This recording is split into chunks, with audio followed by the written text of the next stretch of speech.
ರಾತ್ರಿ ಮಲಗುವಾಗ, ಹಠಾತ್ತನೆ ಎಚ್ಚರ ಆದಾಗ ಅಥವಾ ಎಲ್ಲೋ ದಾರಿಯಲ್ಲಿ ಹೋಗ್ತಿರುವಾಗ ಒಂದು ಹಳೆ ಹಾಡು ಕೇಳಿದ್ರೆ ಸಾಕು, ಎದೆಯೊಳಗಡೆ ಏನೋ ಭಾರ ಆದ ಹಾಗೆ ಆಗುತ್ತೆ ಅಲ್ವಾ.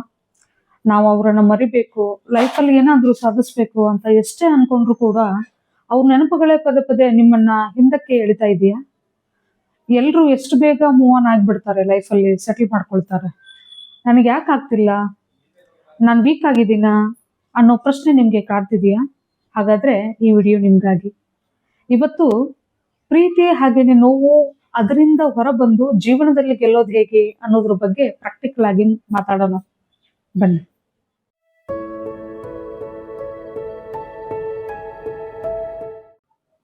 ನಮಸ್ಕಾರ.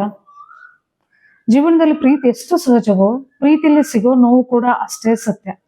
ನೋಡಿ, ನಮ್ಗೆ ಕೈಗೋ ಕಾಲಿಗೋ ಪೆಟ್ಟಾದ್ರೆ ಅದಕ್ಕೆ ಔಷಧಿ ಹಾಕ್ಬೋದು, ಆದ್ರೆ ಮನಸ್ಸಿಗಾಗೋ ಗಾಯ ಕಣ್ಣೆ ಕಾಣಲ್ಲ, ಅದಕ್ಕೆ ಯಾರೋ ಮುಲಾಮುನು ಹಚ್ಚಲ್ಲ. ಸಮಾಜ ತುಂಬಾ ಸುಲಭ ಹೇಳ್ಬಿಡುತ್ತೆ, ಬಿಡು, ಮರ್ತ್ ಬಿಡು, ಕರಿಯರ್ ಕಡೆ ಗಮನ ಕೊಡು, ಫೋಕಸ್ ಮಾಡು ಅಂತ. ಆದ್ರೆ ಮನಸ್ಸು ನೋವಲ್ಲಿದ್ದಾಗ ಕೆಲಸದ ಕಡೆ ಗಮನ ಕೊಡೋದು ಹೇಗೆ ಅನ್ನೋದನ್ನು ಮಾತ್ರ ಯಾರು ಹೇಳೋದಿಲ್ಲ. ಇವತ್ತು ಆ ಹೇಗೆ ಅನ್ನೋದನ್ನ ನೋಡೋಣ ಬನ್ನಿ. ಮೊದಲನೇದಾಗಿ ನೀವೊಂದು ಸತ್ಯವನ್ನ ಅರ್ಥ ಮಾಡ್ಕೋಬೇಕು. ನಾವು ಅನುಭವಿಸ್ತಿರೋ ಈ ನೀವು ಕೇವಲ ಒಂದು ಭಾವನೆ ಅಷ್ಟೇ ಅಲ್ಲ, ಇದೊಂದು ಅಭ್ಯಾಸ ಆಗಿರುತ್ತೆ. ನಾವು ಯಾರನ್ನಾದ್ರೂ ಪ್ರೀತಿಸಿದಾಗ ನಮ್ಮ ಮೆದುಳಿನಲ್ಲಿ ಡೋಪಮೈನ್ ಅನ್ನೋ ಒಂದು ಕೆಮಿಕಲ್ ಬಿಡುಗಡೆ ಆಗುತ್ತೆ. ಇದು ನಮ್ಗೆ ಖುಷಿ ಕೊಡುತ್ತೆ. ಆದ್ರೆ ಆ ವ್ಯಕ್ತಿ ನಮ್ಮಿಂದ ದೂರ ಹೋದಾಗ ನಮ್ಮ ಮೆದುಳು ಆ ಖುಷಿಗಾಗಿ ಪರದಾಡುತ್ತೆ. ಇಲ್ಲಿ ನಾವು ಮಾಡುವ ಒಂದು ದೊಡ್ಡ ತಪ್ಪು ಏನಂದ್ರೆ, ನಾವು ವ್ಯಕ್ತಿನ ಮಿಸ್ ಮಾಡ್ಕೊಳ್ತಿಲ್ಲ, ಆ ವ್ಯಕ್ತಿಯ ಜೊತೆಗಿರುವಂತಹ ಒಂದು ಕಲ್ಪನೆ ಮಾಡ್ಕೊಂಡಿದ್ದ ಭವಿಷ್ಯವನ್ನ ಮಿಸ್ ಮಾಡ್ಕೊಳ್ತೀವಿ. ಹಾಗೇನೆ ನೋವಂದ್ರೆ ಇಲ್ಲಿ ವಾಸ್ತವ ಮತ್ತು ನೆನಪುಗಳ ನಡುವೆ ನಡೆಯೋ ಯುದ್ಧನೇ ನೋವಾಗಿರುತ್ತೆ. ಇದನ್ನ ಅರ್ಥ ಮಾಡ್ಕೊಳ್ಳಿಕ್ಕೆ ಒಂದು ಉದಾಹರಣೆ ಹೇಳ್ತೇನೆ ಕೇಳಿ. ನನ್ನ ಬಳಿ ಸುಮಾ ಅನ್ನೋರು ಒಬ್ರು ಬಂದಿದ್ರು.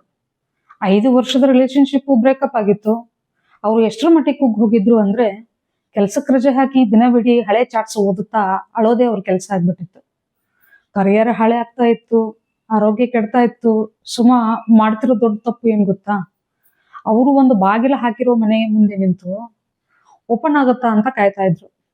ಆ ಮನೆ ಈಗ ಖಾಲಿ ಆಗಿದೆ, ಅಲ್ಲಿ ಯಾರು ಇಲ್ಲ ಅನ್ನೋ ಒಂದು ಕಟುಸತ್ಯವನ್ನ ಒಪ್ಕೊಳ್ಳಿಕ್ಕೆ ರೆಡಿ ಇರ್ಲಿಲ್ಲ ಅವರು. ಯಾವಾಗ ಸುಮಾ ಕಾಯೋದನ್ನ ನಿಲ್ಸಿ ತಮ್ಮ ಕರಿಯರ್ ಕಡೆ ನೋಡಿದ್ರು, ಅವ್ರ ಜೀವನ ಬದಲಾಯ್ತು. ನಾವು ಕೂಡ ಸುಮಾ ತರ ಎಲ್ಲಿ ಹಿಡಿತೀವಿ ನೋಡೋಣ ಬನ್ನಿ. ಮೊದಲನೇದು ಅಕ್ಸೆಪ್ಟೆನ್ಸ್ ಇಲ್ಲದೆ ಇರೋದು. ಇದು ಮುಗಿದು ಹೋದ ಅಧ್ಯಾಯ ಅಂತ ಒಪ್ಕೊಳ್ದೆ ಸುಳ್ಳು ಭರವಸೆಯಲ್ಲೇ ಬದುಕೋದು. ಮತ್ತೆ ಅವ್ರು ಬರ್ತಾರೆ ಅಂತ ಅವ್ರಿಗೋಸ್ಕರ ಕಾಯ್ತಾನೆ ಸಮಯನ ಹಾಳು ಮಾಡ್ಕೊಳ್ಳೋದು. ಎರಡನೇದು ಖಾಲಿ ಕೂರೋದು. ಮನಸ್ಸು ಯಾವಾಗ್ಲೂ ಏನಾದ್ರೂ ಯೋಚನೆ ಮಾಡ್ತಾನೆ ಇರುತ್ತೆ.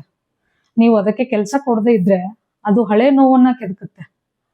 ಅದಕ್ಕೋಸ್ಕರ ನಾವ್ ಯಾವಾಗ್ಲೂ ಬ್ಯುಸಿ ಆಗಿರೋದನ್ನ ನೋಡ್ಬೇಕು. ಮೂರನೇದು ನನ್ನ ಲೈಫ್ ಮುಗೀತು ಅಂತ ಅನ್ಕೊಳ್ಳೋದು. ನೆನಪಿಡಿ, ಒಂದು ಸಂಬಂಧ ಮುಗ್ದಿರ್ಬೋದು, ಆದ್ರೆ ನಿಮ್ ಜೀವನ ಮುಗ್ದಿಲ್ಲ.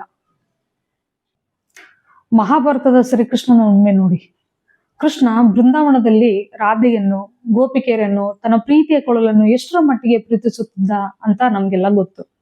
ಆದ್ರೆ ಯಾವಾಗ ಕೃಷ್ಣ ಬೃಂದಾವನವನ್ನು ಬಿಟ್ಟು ಮಧುರೆಗೆ ಹೋದರೂ ಅವರು ಮತ್ತೊಮ್ಮೆ ಹಿಂತಿರುಗಿ ಬೃಂದಾವನಕ್ಕೆ ಹೋಗ್ಲೇ ಇಲ್ಲ.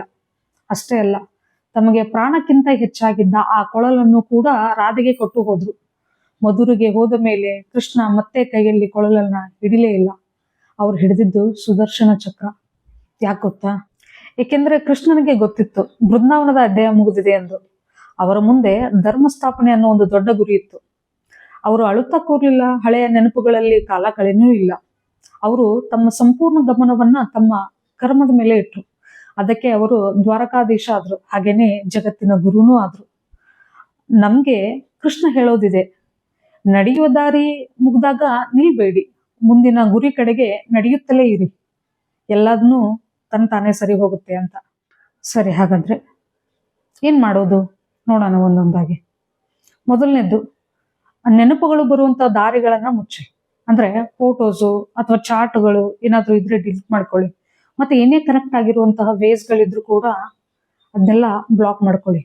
ಎರಡನೇದ್ದು, ಫೋಕಸ್ನ ಶಿಫ್ಟ್ ಮಾಡಿ. ಅಂದ್ರೆ ಕೃಷ್ಣನ ಹಾಗೆ ನೀವು ನಿಮ್ಮ ಕೈಯಲ್ಲಿರುವ ಕೊಳಲನ್ನ ಬಿಟ್ಟು ನಿಮ್ಮ ಜೀವನದ ಒಂದು ಸುದರ್ಶನ ಚಕ್ರವನ್ನು ಹಿಡೀರಿ. ನಿಮ್ಮ ಜೀವನದ ಕರ್ಮ ಏನನ್ನೋದಿದೆ ಅನ್ನೋದನ್ನ ಫೋಕಸ್ ಮಾಡಿಕೊಂಡು ಅದ್ರ ಕಡೆ ಕಾನ್ಸಂಟ್ರೇಟ್ ಮಾಡಿ. ಮೂರನೇದ್ದು, ಬ್ಯುಸಿ ಆಗಿರಿ. ನಿಮ್ಮನ್ನ ನೀವು ಎಷ್ಟು ಬ್ಯುಸಿಯಾಗಿ ಇಟ್ಕೊಳ್ತೀರಾ ಅಂದ್ರೆ ಹಳೆ ವಿಷಯದ ಯಾವುದೇ ವಿಚಾರಗಳು ಕೂಡ ರಿಪೀಟ್ ಆಗ್ಲಿಕ್ಕೆ ಅಥವಾ ಮತ್ತೆ ಪದೇ ಪದೇ ಬರ್ಲಿಕ್ಕೆ ಟೈಮ್ ಸಿಗ್ಬಾರ್ದು. ಅಷ್ಟರ ಮಟ್ಟಿಗೆ ಬ್ಯುಸಿಯಾಗಿ. ಸರಿ, ರೆಮಿಡಿ ಏನು ನೋಡೋಣ. ಮನಸ್ಸು ಶಾಂತವಾಗೋಕೆ ಹಾಗೇನೆ ಫೋಕಸ್ ಸಿಗೋಕೆ ಈ ಒಂದು ರೆಮಿಡಿನ ಮಾಡ್ಕೊಳ್ಳಿ. ಸಾಲ್ಟ್ ವಾಟರ್ ಬಾತ್ ಅಂದ್ರೆ ಉಪ್ಪಿನ ಸ್ನಾನ ಮಾಡ್ಕೊಳ್ಳಿ. ಸ್ನಾನ ಮಾಡುವಾಗ ನೀರಿಗೆ ಒಂದು ಮುಷ್ಟಿಯಷ್ಟು ಕಲ್ಲುಪ್ಪನ್ನ ಹಾಕಿ ಸ್ನಾನ ಮಾಡಿ. ಯಾಕೆ? ಇದು ನಿಮ್ಮ ಆರನ್ನ ಕ್ಲೆನ್ಸ್ ಮಾಡುತ್ತೆ. ನೆಗೆಟಿವ್ ಎನರ್ಜಿ ಮತ್ತು ಆಲಸ್ಯತನವನ್ನು ಹೋಗಿ ಫ್ರೆಶ್ ಫೀಲ್ ಮಾಡುತ್ತೆ. ಎರಡನೇದು, ಪ್ರತಿ ದಿವಸ ಒಂದು ಅರ್ಧ ಗಂಟೆ ವ್ಯಾಯಾಮ ಮಾಡಿ.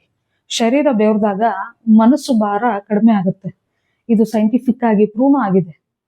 ಕೊನೆಯದಾಗಿ ಒಂದು ಮಾತು, ದೇವರು ನಿಮ್ಮ ಜೀವನದಲ್ಲಿ ಒಬ್ಬರನ್ನ ದೂರ ಮಾಡಿದ್ದಾರೆ ಅಂದ್ರೆ ಅದಕ್ಕೆ ಕಾರಣ ಇರುತ್ತೆ. ನಿಮ್ಮ ಫ್ಯೂಚರ್ ನಲ್ಲಿ ಅವ್ರಿಗಿಂತ ಉತ್ತಮವಾದದ್ದು ಕಾಯ್ತಿದೆ ಅಂತಾನೆ ಅರ್ಥ, ಅಥವಾ ನಿಮ್ಮ ಜೀವನದ ಗುರಿ ಬೇರೆ ಏನೋ ಇದೆ ಅಂತಾನೆ ಅರ್ಥ ಅಲ್ವಾ? ನೀವು ತುಂಬಾ ಬೆಲೆ ಬಾಳುವ ವ್ಯಕ್ತಿ. ನಿಮ್ಮ ತಂದೆ ತಾಯಿ, ನಿಮ್ಮ ಕರಿಯರು, ನಿಮ್ಮ ಕನಸುಗಳು ಒಬ್ಬ ವ್ಯಕ್ತಿಗಿಂತ ತುಂಬಾ ದೊಡ್ಡದು ಅನ್ಕೊಂತೀನಿ ನಾನು. ಕೃಷ್ಣನ ಹಾಗೆ ಕರ್ತವ್ಯದ ಕಡೆ ಗಮನ ಕೊಡಿ, ಗೆಲುವು ನಿಮ್ಮದೇ ಆಗತ್ತೆ. ಈ ವಿಷಯದ ಬಗ್ಗೆ ನಿಮ್ಗೆ ಏನ್ ಅನ್ಸುತ್ತೆ ಕಾಮೆಂಟ್ ಬಾಕ್ಸ್ ನಲ್ಲಿ ಬರೀರಿ. ಲೈಕ್ ಮಾಡಿ, ಹಾಗೇನೆ ಸಬ್ಸ್ಕ್ರೈಬ್ ಮಾಡಿ, ಶೇರ್ ಮಾಡೋದನ್ನ ಮರಿಬೇಡಿ. ಮತ್ತೆ ಸಿಗೋಣ. ಒಳ್ಳೇದಾಗ್ಲಿ. ನಮಸ್ಕಾರ.